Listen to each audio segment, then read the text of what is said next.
Total Warfare here. Today we're ranking all the Hellenic factions in Total War Rome 2. Tier list is focused on single player grand campaigns on legendary difficulty, judging both how strong and how fun each faction is. I'll be looking at unit roster strength and variety, starting position, economy and diplomacy, all the crucial factors to conquering the ancient world. Let's dive in.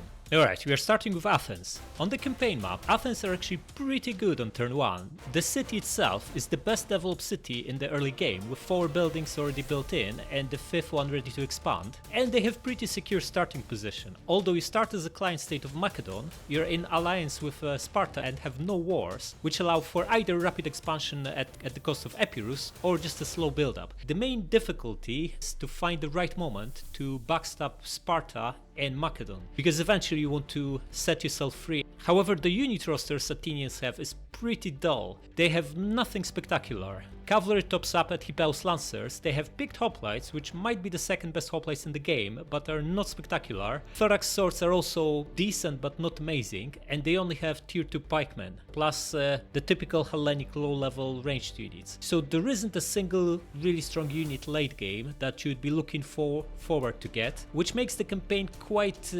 unimpressive. Starting as a client state, having no wars, plus a unit roster that is decent but not amazing, for me that puts Athens in a B tier. They are decently strong, don't get fooled by starting difficulty being hard. It's not hard. There is one tricky situation to navigate, which is finding out the right spot to backstab Macedon and Sparta, but other than that it should be fairly smooth sailing.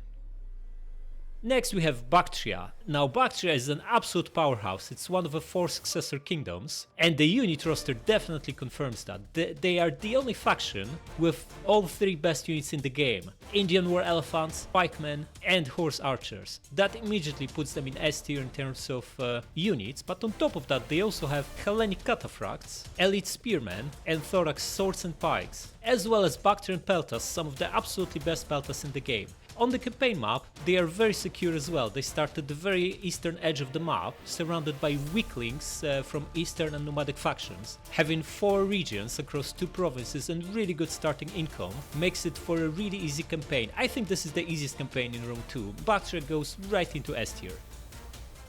Next we have Colchis, and this is a massive slump from S all the way to D tier. Colchis is absolute trash, there's nothing good about this faction. First of all, on the campaign map you start with one tiny poor settlement, you have a port, but that doesn't make it any better. It's also a very vulnerable start because the region is small and can be attacked by surprise from multiple directions. There are no rich provinces nearby and no resources you can quickly acquired to trade, which even makes the faction special ability boost to trade income largely irrelevant until later in the game. Now, poor starting position isn't helped at all by Colchis's crappy unit roster. The cavalry and spear units are okay, Hippeus Lancers and Colchian nobles are reasonably good, but they have no sword infantry, instead they have axemen, which are, let's just say, not the best. The only good thing about axemen units in Rome 2 is that they have massive armor piercing damage, but for this to matter you would need to be fighting enemies with lots of armor. Being surrounded by eastern and nomadic factions means you are fighting either crabstacks or horse archers, none of them have any armor.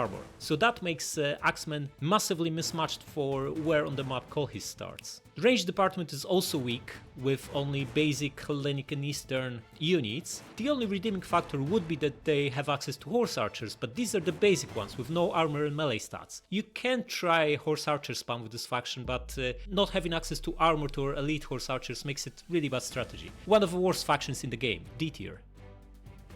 Next we have Cimmeria, another Black Sea colony. Now Cimmeria is way better than Colchis and it's not even close. First of all, it's got one of the best starts in the game. It's got a full province of Bosphorus with 3 coastal settlements and 1 resource, wine. It also is surrounded by weak factions that only have 1 settlement each. You do start at War of Pontus, but they are across the pond and they are bogged down with another war, so there's plenty of time to build up before you expand, or you can use your massive starting position to start expand right away.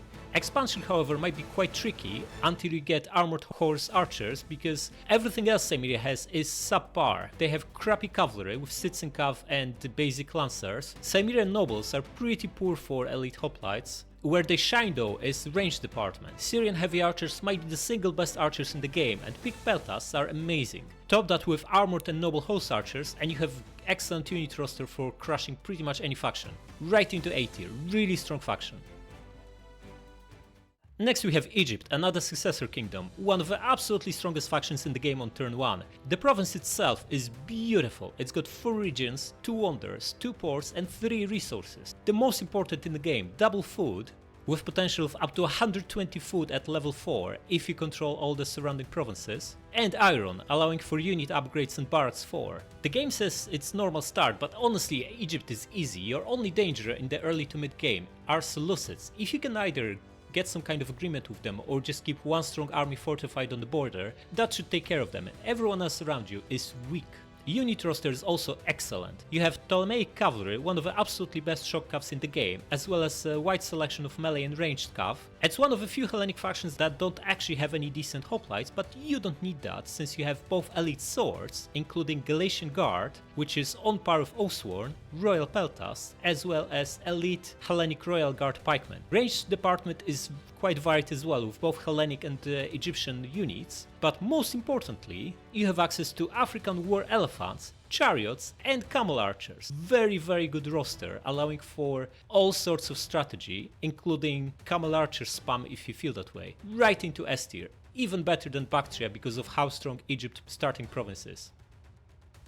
Next we have Epirus. Now Epirus is probably the best Hellenic faction from Balkans. The starting position is quite tricky. You have 2 regions and start at war with Sparta, who are pretty strong, and also allied with Athens and Macedon. So you potentially can find yourself at war with 3 massive enemies, plus RJ are just at your border waiting to backstab you, and Rome is just across the pond. The tricky starting position is more than compensated by really good and varied unit roster. Although Epirus doesn't have strong hoplites, they do have elite pikemen in Hellenic Royal Guards, as well as elite swords in Royal Peltasts. Top that up with Hellenic Royal Cav and Aspis Cavalry, some of the absolutely best cavs in the game, plus mercenary Indian war elephants, which are second best elephants in the game, and you have really strong unit roster. That's the only faction in the European part of the map who can hire elephants. Right into A tier. I'll place them behind Cimmeria because even though they have better unit roster overall, starting position is much trickier. And that takes us to Macedon, another successor kingdom. Now, I must say right away, I'm very disappointed with Macedon campaign. It's fairly dull. Most importantly, Macedon unit roster is strong but not spectacular. You have shock cav and melee cav, as well as elite hoplites, royal peltasts and elite pikemen, but none of them is best in class. The unit roster is massively behind Seleucids in pretty much every aspect, plus you don't have any game-breaking unit like elephants or chariots or horse archers. Range department is also fairly weak with just the typical Hellenic basic units plus axemen. On the campaign map you start with 2 provincial capitals and war with Tylis, plus Athens are your underlings. Tylis is easy enough to take over, but then you're just bogged down fighting barbarians at all fronts and your Hellenic allies are just trying to backstab you. Overall, it's not an amazing faction to play. I would expect more, and the biggest issue is that there is no one single amazing unit to look forward to. I'm going to place Macedon in A tier because it's really strong anyway, but behind Epirus because of lack of amazing units like mercenary elephants. Next we have Massilia. Massilia is one of the easiest starts in the game. You have a provincial capital with high walls in the Sea of Barbarians. The war with Volcae is easy enough to win, giving you a full province and the resource to trade, and because you have boost and because Massilia have boost to trade income and relationships, it's very easy just to send a ship to the east and sign trade agreements with every single Hellenic faction, making money not an issue throughout the whole campaign. So money wise, Massilia is sorted. In terms of units however, it's fairly weak, potentially one of the weakest Hellenic factions in the game. The cavalry department is okay but not spectacular with Citizen Cav and Hippaeus Lancers. However, Massalian hoplites, their elite hoplites, are probably the worst elite hoplites in the game. Sword units peak at tier 3 thorax swords, and range units are very basic, just the basic Hellenic slingers and javelin men and peltas with no access to archers. You also get access to Celtic units, but the only ones you really get are Levy freemen, Celtic warriors and skirmishers, which are all basic or tier 1 units. So they might be useful early game as an alternative to hoplite spam, but other than that they won't really help in long term. And the big issue of this faction is that there is no good elite or even high mid tier unit to rely on. No pikemen, no elephants, nothing like that. So overall I'll place them in B tier ahead of Athens because of much better starting position, but no higher than that. Next we have Pergamon, another Black Sea colony. Now Pergamon is really interesting. It has one of the absolutely best faction abilities in the game, with minus 25% discount to all buildings, plus marble and further discount from Ephesus are just a short walk away, making them a true economic powerhouse. You can spam all the buildings much faster than any other faction in the game, which means money to fund armies is not a problem. Pergamon unit roster is one of the most interesting. It's not very varied, but you have really good Galatian swords for tier 1 unit, which is the backbone of early game armies, along with tier 2 pikemen, but where it really shines is range department and cavalry. Late game, it's a combination of Agema spears, which are basically hoplites with 5 precursor javelins, as well as picked peltasts and Pergamonese noble cav, which is one of the better shock cavs in the game. Really good unit roster, although it kind of forces you into playing skirmishing heavy armies because your melee units are just not that good. Overall though, because of how powerful Pergamon is economically and how secure starting position it has, I'm going to put it in A tier behind Macedon. Next we have Seleucids, and oh man, you know right away where this goes, right? The absolute best unit roster in the game. Seleucids have absolutely everything that you can even ask for. The best cavalry in the game, elite Hellenic cataphracts, elite Agema cav and Azot knights, elite hoplites, shield bearers, elite swords, silver shield swords and royal peltas, the best pikemen in the game, silver shield pikes, as well as absolutely massive range department, with Syrian heavy archers being probably the second best archers in the game. On top of that, engined armor elephants, scythed chariots and camel archers. Absolutely all unit types, and most of them either best in class or close to best. On the campaign map, the situation is quite tricky, but they start with Syria, one of the absolutely best provinces in the game, and with multiple satrapies, and the biggest threat early game is for your satrapies to drag you into unnecessary wars. The best move against that is to drop Sardis as soon as someone declares on them, and instead befriend their enemies, which will be Pergamon and Galatia most of the time. And with the north secured, the obvious direction for expansion is taking over Egypt with their massive food deposits, which basically means campaign can be won as quickly as turn 15 or 20. Absolutely best faction of all the Hellenic ones, easy S tier. And then from the peak back to the bottom, Sparta. This is so unfortunate that CA just made Sparta absolute crap in this game. There's not really much to hold on to. One poor region with no access to ports and no ability to trade with anyone. Unit roster that's probably the most limiting of all Hellenic factions, with pretty much no good cavalry. Your best cavalry is citizen cav, how bad is that? Your best ranged units are javelin men, slingers and archers, all the basic stuff. The melee department is decent, with Spartan pikes being really solid high mid-tier pikes and Royal Spartans being the absolutely best hoplites in the game, but they are still only hoplites. The Spartan campaign is really grindy. There are no easy ways to win battles quickly and decisively, like with massive flanking with superior cavalry and recharging the enemy blob. You just need to grind them with a combination of pikes and hoplites, which Sparta is really good at, but that also means the battles are quite repetitive. Also starting at war with Epirus, which is not easy to win, and blocked off from getting trade partners by Athens, means you can't really make much use of your starting resource, marble, to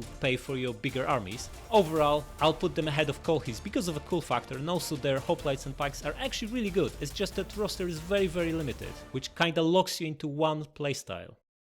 And lastly we have Syracuse. Now Syracuse is the laziest design in the whole game. It's basically copy-pasted Athens and placed them in a different place of the map. The unit roster is absolutely identical to the single unit, with slight variations in available mercs, but the starting position is truly awful. The city itself is not that great because it's a grain settlement, meaning the income will be low, and you're between Rome and Carthage, quite often finding yourself at war with both in the very early game. Really difficult starting position, really tough battles against Romans, really difficult to defend, never mind to expand.